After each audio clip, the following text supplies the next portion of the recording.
Magandang araw mga ka-tracker, welcome po sa ating YouTube channel vlog. For this video, ipakita ko lang sa inyo itong sample unit po namin na pre-condition unit. Almost done na po ito, kulang lang sa linis. So, nandito po tayo sa Barangay Mambugdos, Bacoor, Cavite. Ang nagbebenta ng Japan Surplus Truck, Calipil Marketing Corporation. So, itong truck na to ay Isuzu Elf NKR. Makitid yung kanyang cab. Fully repaint, color white yung cab, and then brand new localized fabricated closed van, rivet type closed van po ito. Ayan, 14 feet po siya. Ayan, ikutan natin para magkaroon po kayo ng idea. Wala po siyang truck van, 40 yung gross weight capacity niya. Net capacity naman ay 2,100, 3 passenger kasama po yung driver.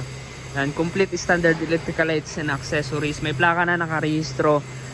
So, sample unit lang po ito para magkaroon kayo ng idea and reference sa mga unit po namin dito. Sa gulong po niyan, Surplus Japan, 6-wheeler 4x2, naka-disc brake yung preno sa harap, drum brake sa likod, lip spring suspension na po yan, harap likod. So, pwede po natin papalitan ng brand new. Ayan, sa amin po, in-encourage po namin yung mga customer na palitan na ng brand new para sigurado sa biyahe. So, pag dito nyo pinalitan, may discount naman po. Pwede rin kayong mag-provide ng sarili nyong gulong kung ano yung gusto nyong gulong. So, ito po, stock lang dito sa unit, kaya ito po yung nakakabit. Dito naman sa loob, ang ginagawa po namin kapag recondition unit, pag ilalabas ng unit, dinidetailing po namin, winawax po yan. Pero ito ay hindi pa nalilinis, so kailangan pang linisin to. Brand new dashboard na rin po yan, hindi po yan katay. At naka-upholster rin na po yung mga upuan, naka-floor matting na. Kompleto po yung accessory sa loob. Manual transmission po ito.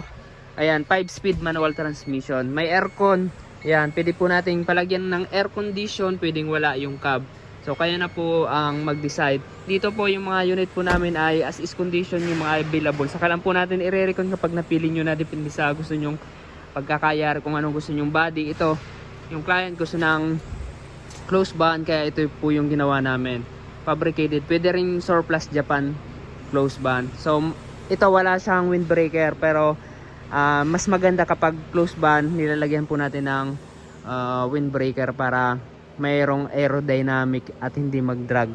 So nakakabawas rin po ng dragging at konsumo ng ating crudo. Ayan, kapag may windbreaker, madaling mag-penetrate po yung truck natin. So, mabilis.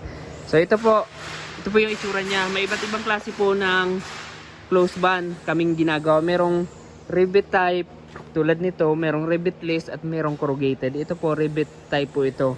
Kung makikita nyo po, may mga rivets po yan. Aluminum closed van po yan.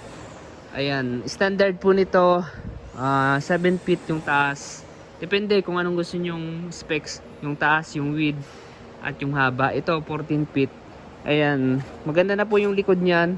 Tapos yung loob po nito, pakita ko sa inyo. Ito naman naka-plywood. Yung iba gusto ng aluminum, gusto ng galvanized, pwede po natin gawan yan. So, merong van light, naka-checkered plate, steel flooring na po yan. Kung gusto nyo yung MS plate lang, yung plain, pwede naman po. Kayo po magde-decide. Nakadepende po sa inyo yung body, kung ano po yung gusto nyo. Sa pangilalim naman, yung electrical lights and accessories, kompleto po yan, standard. Brand new battery na rin. And then sa makina, tune up, change oil, palit ng lahat ng filters. Yung mga fluids po, nasa level. Yung transmission, gear oil, ayan, yung differential, chinecheck po namin yan. Nire-repack po namin yung mga bearing yan ng mga gulong. Yung mga preno po, chinecheck po namin kung talagang maayos pa.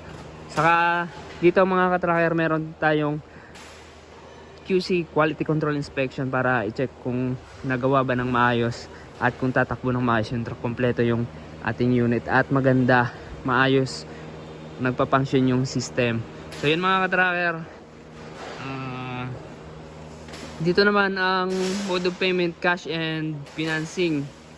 Merong cash, merong financing. So Kung gusto niyo yung cash, down lang kayo ng 10% yung upon releasing yung full payment. Kapag financing, meron po kaming accredited financing agency na pwede nyo pag-applyan. Kailangan po lang po ng requirements.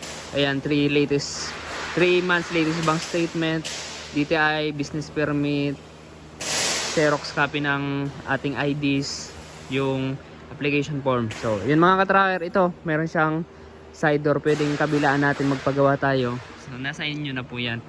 So, sa presyo naman, depende po sa specs na unit. So, punta lamang kayo dito. Pag nakapili kayo, papresyohan natin. So, ganun lang, kung anong gusto nyong body. So, hindi po kami nakakapag bigay ng exact price kasi ayan, depende po sa specs at sa actual unit kasi iba-iba yung grade ng ating truck. Pero ito po ay mga CBU unit po yan. CBU, completely build up na dumating sa Pilipinas. Meron din kaming CKD, pero mas recommend namin to ganitong CBU unit. So mga ka-tracker, ano pang hinihintay nyo? Punta na kayo dito sa Calipil Marketing Corporation, Barangay Mambugdos, Pocor, Cavite, ang nagbebenta ng quality Japan surplus truck. Tinetest drive ba namin yan at may libreng diesel kapag nilabas sa ating dito sa production plant, at talagang malinis po yan, winawashing po namin yan. So binabapping namin yung pintura, urethane paint yung ginamit na pintura, and then may warranty, 2 months warranty sa big size small unit, 1 month warranty naman po sa big unit. So yan lamang mga ka-tracker. Sa mga gusto mag-inquire, kindly contact us on our FB page, Tracker Moto PH. Maraming salamat, God bless, bye bye.